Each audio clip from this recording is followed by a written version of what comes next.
नमस्कार, news India आप देख रहे हैं। मैं आपके साथ सागर मिश्रा। आपने देखना शुरू कर दिया है हमारा सबसे दमदार न्यूज बुलेटिन, जहां पर हम आपको दिखाते हैं खबरें सीधे न्यूज रूम से। लेकिन आज के दिन न्यूज इंडिया पर एग्जिट पोल नहीं, एग्जैक्ट पोल। चारुल नमस्कार, आपके साथ मैं हूं चारुल शर्मा। अगले 1 घंटे हम आपको बताने वाले हैं कि किस तरह से तमाम एजेंसी के सर्वे के बाद जो एग्जिट पोल निकल कर आए हैं उसमें एग्जैक्टली दरअसल है क्या, उसका पूरा निचोड़। कुंदन, और आखिर हम एग्जिट पोल को एग्जैक्ट पोल क्यों कह रहे हैं, ये भी हम बातचीत करें। तमाम सर्वे एजेंसियां, तमाम चैनल्स ने जो एग्जिट पोल किए हैं उसका निचोड़ क्या निकल करके सामने आ रहा है, और ये जो पोल्स आए हैं, एग्जिट पोल्स आए हैं, इसके पीछे बैकग्राउंड में क्या है उसे भी हम समझने की कोशिश करेंगे आज सीधे न्यूज रूम से में।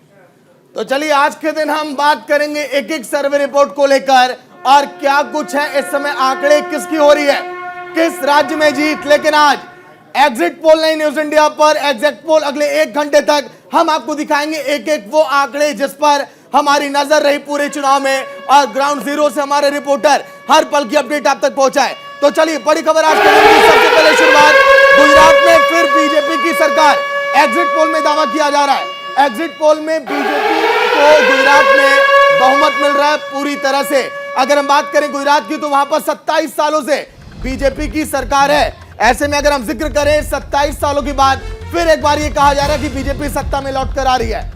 सन 2022 बीजेपी के लिए एक बार फिर इतिहास के सुनहरे अक्षरों में दर्ज होगा और बीजेपी गुजरात में लौट कर आ रही है।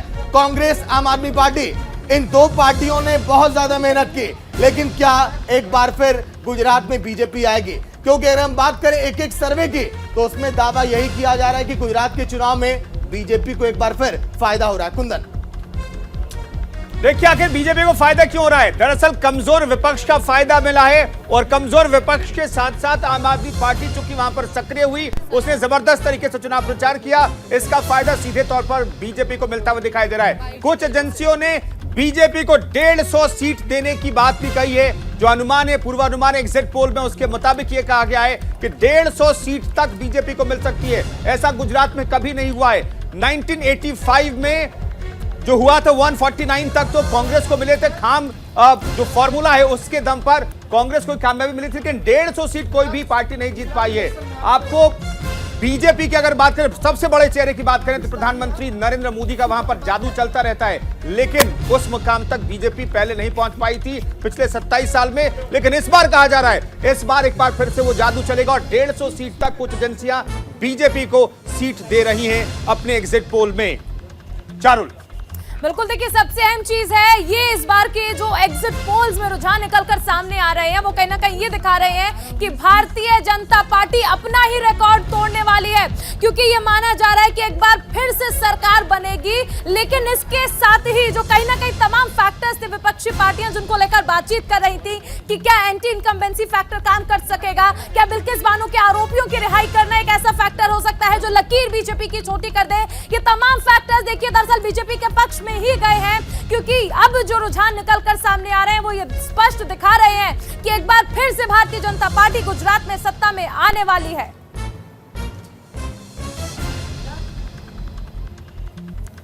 तो देखिए बीजेपी की सरकार या फिर आम आदमी पार्टी के बयार, क्योंकि उम्मीदें यही है बीजेपी को, और एग्जिट पोल के आंकड़े यही बता रहे हैं कि बीजेपी गुजरात की सत्ता में लौट कर आ रही है।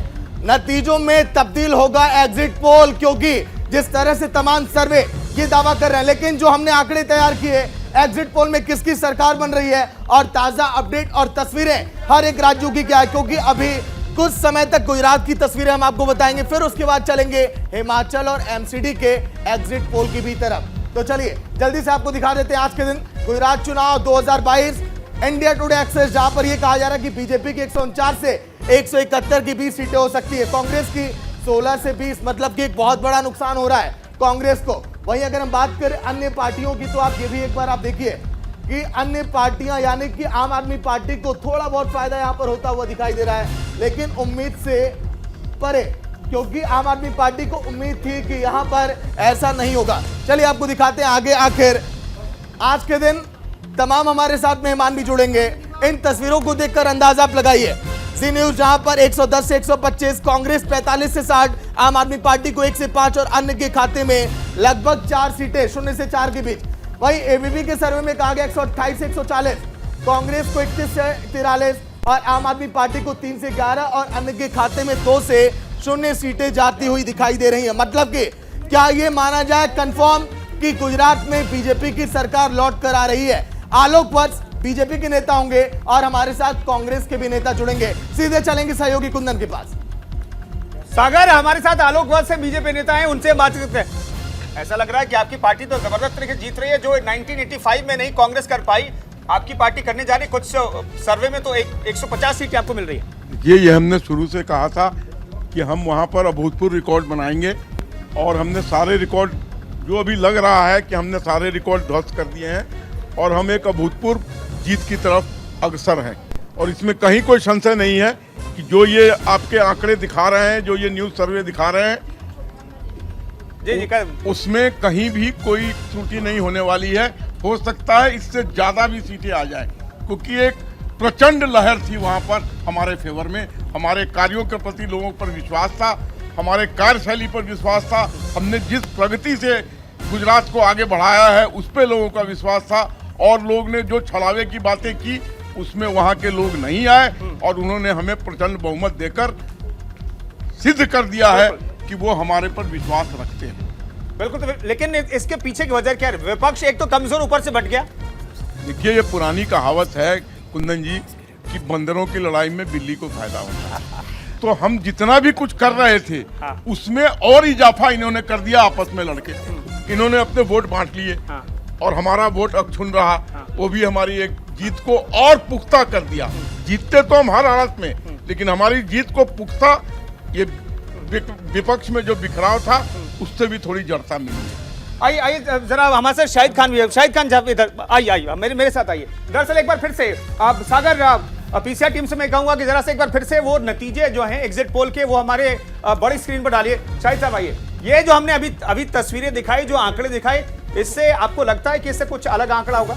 हाँ, इधर ये जो आप आंकड़े दिखा रहे हैं, मैं मानता हूँ कि इससे अलग आंकड़े होंगे और इनफैक्ट BMCD के और आपके हमारे जो चुनाव हुए बाकी राज्यों में उनमें भी हमारा आंकड़ा अलग होगा। ये थोड़ा साइड दर्शकों को ये आंकड़े भी जरा सामने आने दीजिए। यहाँ पर देखिए, कोई भी आप जो एग्जिट पोल है उसमें कोई भी आपको 60 से ऊपर नहीं दे रहा है। ये इसके पीछे क्या वजह है? देखिए, इसके पीछे की वजह कोई नहीं है। इसके पीछे की बड़ी वजह यह है कि प्रधानमंत्री जी ने जो वहाँ पे जाके चुनाव प्रचार, चुनाव वाले दिन रोड शो किया है ना, वो मीडिया उसी हवा को लेके बैठा है। जब आप रोड शो आपको लगता है ना, अभी आपने बोला ना कि बिल्ली के बंदरों की बात करी थी। मैं उस बात को यहाँ नहीं दोहराना चाह रहा। मेरा मतलब सिर्फ एक है कि ये जो आंकड़े आप दिखा रहे हैं ना, इससे भिन्न होंगे। ये इंतजार करने की जरूरत है इस पर। मुझे नहीं लग रहा है इस पर इतना उछलने कूदने की जरूरत है, मीडिया को भी और बीजेपी के लोगों को भी।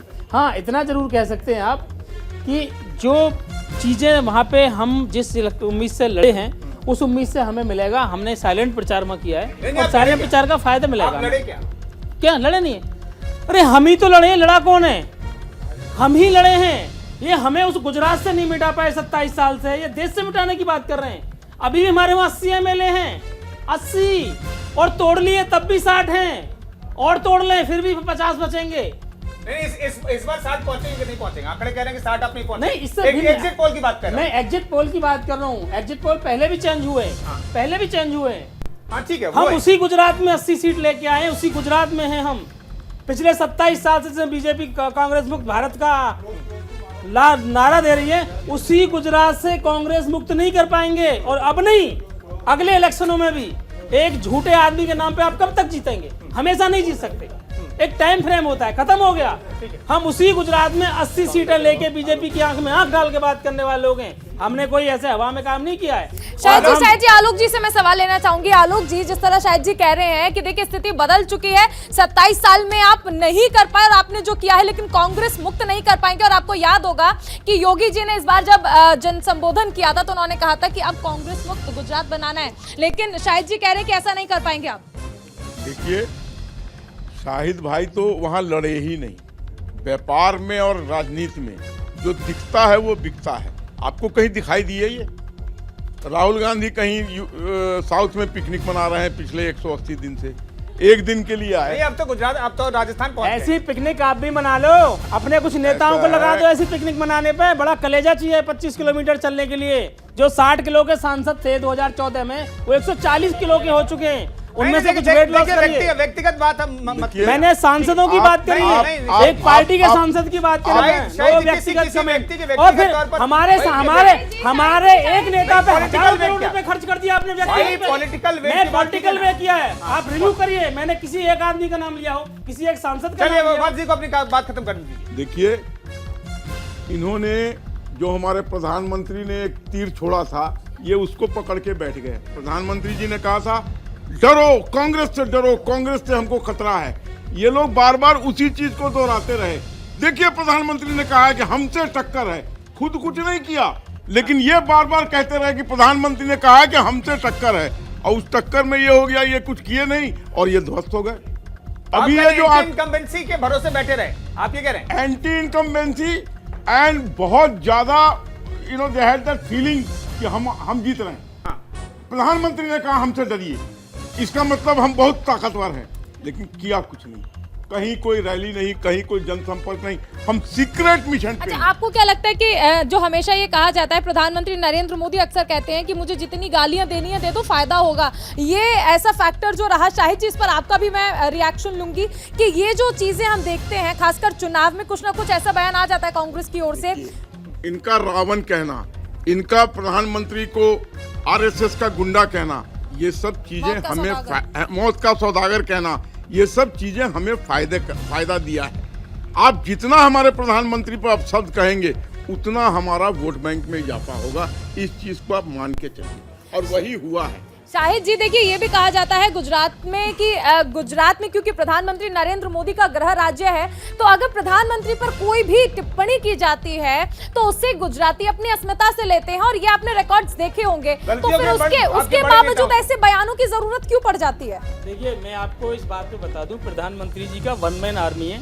अभी आप कितने बढ़िया से उनसे सवाल कर रहे हैं, हमसे सवाल कर रहे हैं। एक कॉन्फ्रेंस बता दो प्रधानमंत्री जी की, as a chief minister, as a prime minister, क्या उनका दायित्व नहीं बनता कि देश को आगे संबोधित करें?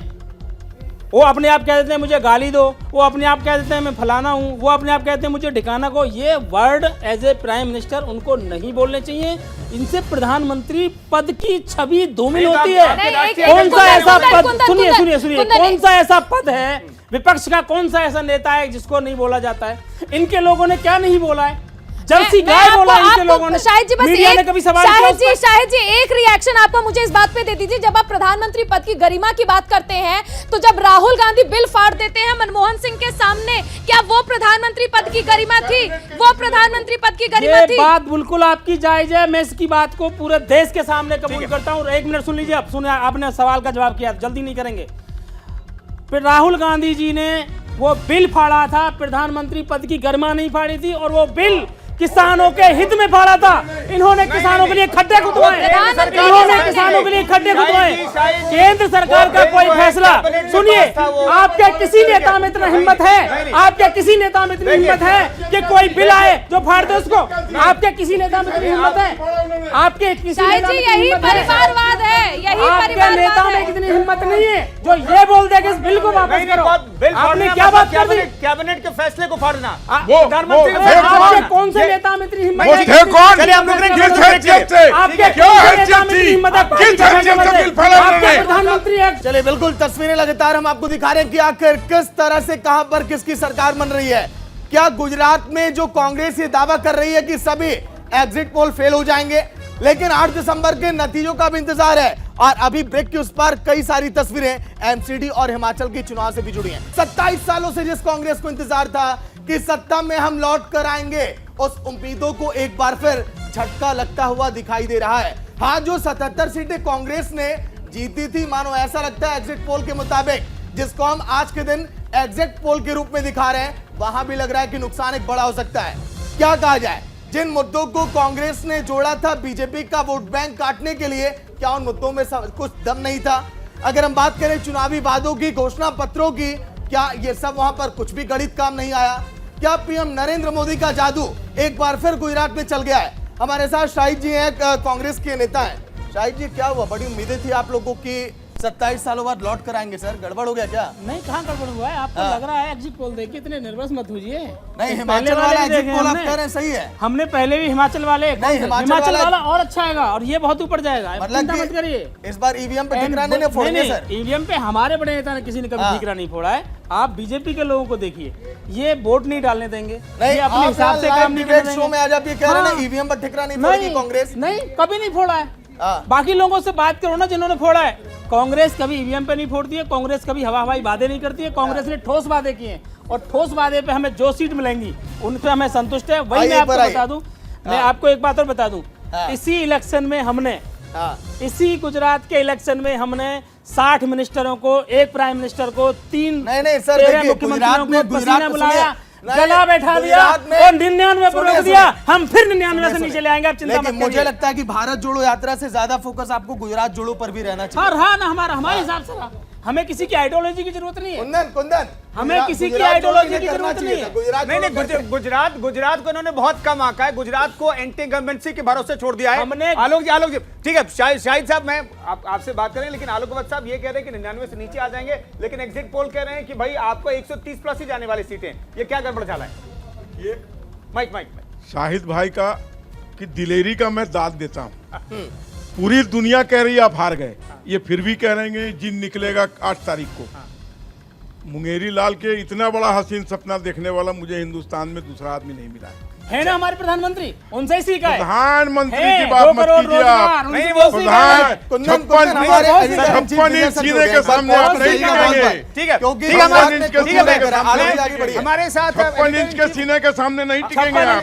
सीने के सामने चाइना घुस गया। जान लीजिए, अरे नहीं, ये आपकी गलतफहमी है। व्हाट्सएप मैं आ रहा हूँ, आइए एडिटर इन चीफ स्क्रीन पर लाइए। नहीं, विजय सर को स्क्रीन पर लाइए, विजय जी को स्क्रीन पर। अरे आइए, विजय जी की तरफ देखिएगा। का कोई ऐसा नहीं है जो हमारे से टकराने की बात। ग्राउंड पे हमारे एडिटर इन चीफ विजय त्रिवेदी मौजूद रहे कई दिनों तक और इस वक्त हमारे साथ जुड़े हुए। विजय जी, ये जो एग्जिट पोल कल आया और हम जो एग्जिट पोल के एग्जैक्ट पोल को हम बदलने की कोशिश कर रहे हैं, तमाम राजनीतिक लोग भी मौजूद हैं, आप ग्राउंड जीरो पर गए, वहां पर क्या देखा? ये जो आंकड़े जो आ रहे हैं 130 के आसपास बीजेपी को मिलते हुए जो सीटें दिखाई दे रही है, आपको लगता है ऐसा होने वाला है? और अगर ऐसा होता है तो किस वजह से? कुंदन, मैं जितने दिन वहाँ रहा उससे एक बात समझ में आई। आंकड़ों को तो अलग से देखेंगे कि कितना है, लेकिन वहाँ एक बात साफ दिखाई दे रही थी कि गुजरात के लीडर नरेंद्र मोदी हैं और नरेंद्र मोदी से मुकाबले करने में कांग्रेस जो है वो कैपेबल नहीं थी, कॉम्पिटेंट नहीं थी। ये साफ वहाँ पर दिखाई दे रहा है। एक तो पार्टी के जो कांग्रेस पार्टी के सबसे बड़े लीडर माने जाते हैं राहुल गांधी वहाँ पर नहीं थे, उनकी एब्सेंस थी। मेरी कांग्रेस के बहुत सारे नेताओं से वहाँ पर मुलाकात हुई है। हर दिन बड़े नेता कैंडिडेट जो थे उन सबके मन में ये तकलीफ थी कि हमारी जो बड़ी लीडरशिप है यानी सेंट्रल लीडरशिप है वो वहाँ मौजूद नहीं है। तो वो कांग्रेस जो है भारतीय जनता पार्टी के जो नेताओं की फौज है, जिसके लिए आपके मेहमान कह रहे हैं कि वो चीफ मिनिस्टर, 7 चीफ मिनिस्टर और प्रधानमंत्री और होम मिनिस्टर सब लोग मौजूद थे, तो वो पूरी सेना के आगे आपने अपने जो कैंडिडेट्स थे उनको छोड़ दिया था। तो वो नतीजा वहाँ पर यह होना ही था कमोबेश की इस तरह से। और प्रधानमंत्री ने ये किया कि जो सरकार की एंटी इनकम्बेंसी थी उसका नाम ही नहीं आने दिया। आपको याद हो कि इस पूरे इलेक्शन में भूपेंद्र पटेल जो मुख्यमंत्री हैं या सरकार है उसके कामकाज की चर्चा ही नहीं होने दी, क्योंकि ये कमजोरी कांग्रेस की कही जाएगी। आप देखिए कि मैं देख रहा हूं कि बीजेपी गुजरात में 19 सीटें ऐसी हैं जो बीजेपी ने 2002 से नहीं हारी, ठीक है, और 50 सीटें ऐसी हैं जो उन्होंने 10,000 से लेकर 1 लाख के मार्जिन से जीती है। तो वो तो जानी ही नहीं थी उनकी सीटें। तो उस पर कांग्रेस ने क्या काम किया है? फिर कांग्रेस और आम आदमी पार्टी ने मिलकर क्या स्ट्रेटेजी कोई बना सकते थे? क्या वो MIM के साथ स्ट्रेटेजी बना सकते? तो कोई स्ट्रेटेजी, कोई प्लानिंग वहां पर नहीं थी। कांग्रेस के जो कैंडिडेट जीतेंगे वो सिर्फ अपने दम पर जीतेंगे, जो उनकी इमेज है, उनका जो काम है या जो उनकी ताकत है। मैं देख रहा हूं कि अभी पिछला रिकॉर्ड देख रहा हूं कि 2017 में 27 सीटें ऐसी है जहां पर 70% वोटिंग अगर हुई है या उससे ज्यादा हुई है तो वो कांग्रेस ने जीती है। तो इस बार कौन सी 70% वाली सीटें हैं जो कांग्रेस जीत रही है?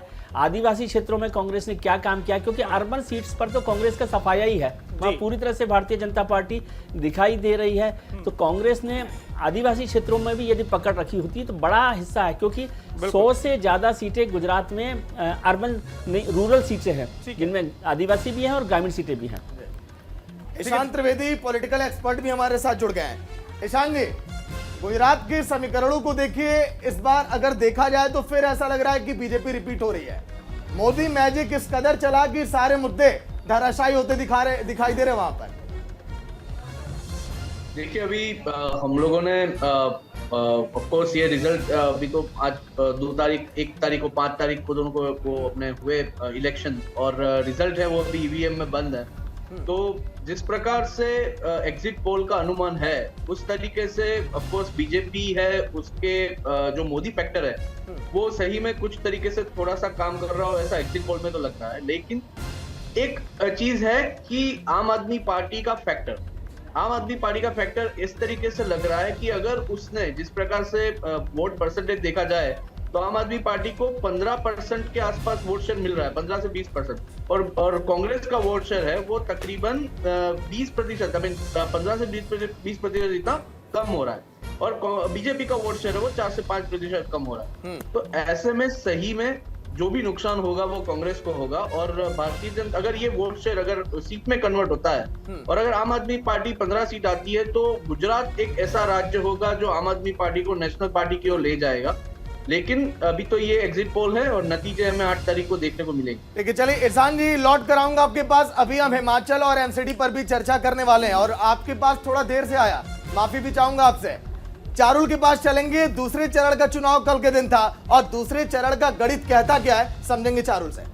बिल्कुल सागर, देखिए दूसरे चरण का गणित क्या है वो हम समझाते हैं। 14 जिले की 93 सीटों पर यहाँ पर वोटिंग हुई है और इसमें आपने देखा कि लोगों ने बढ़ चढ़कर हिस्सा भी लिया।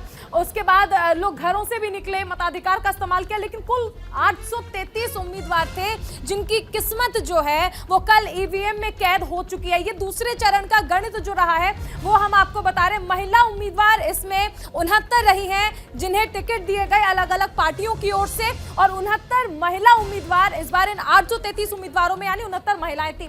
पुरुष उम्मीदवार 764 रहे हैं दूसरे चरण का जो फेज रहा है गुजरात में, जिसमें हमने देखा कि 93 सीटों पर लोगों ने यानी जो मतदाता है उन्होंने मताधिकार का इस्तेमाल किया। ये तस्वीरें भी हमने आपको दिखाई। ये दूसरे चरण का गणित रहा है सागर, जिसके आधार पर कल गुजरात में दूसरे और आखिरी चरण का इलेक्शन हुआ है। सागर ठीक है, लेकिन कल भी वोटिंग प्रतिशत कम हो गया, इसका क्या मतलब निकाला जाए? विजय त्रिवेदी हमारे एडिटर इन चीफ कह रहे थे जहां पर 71% 75% के आसपास वोटिंग हुई वहां पर कांग्रेस ने जीत हासिल की, लेकिन इस बार वोटिंग तो दोनों चरणों में कम हुई है। लेकिन अब गुजरात से निकलकर हिमाचल और एमसीडी की बात करेंगे। तमाम मेहमान हमारे साथ जुड़े हुए हैं, हमारे एडिटर इन चीफ हमारे साथ जुड़े रहेंगे।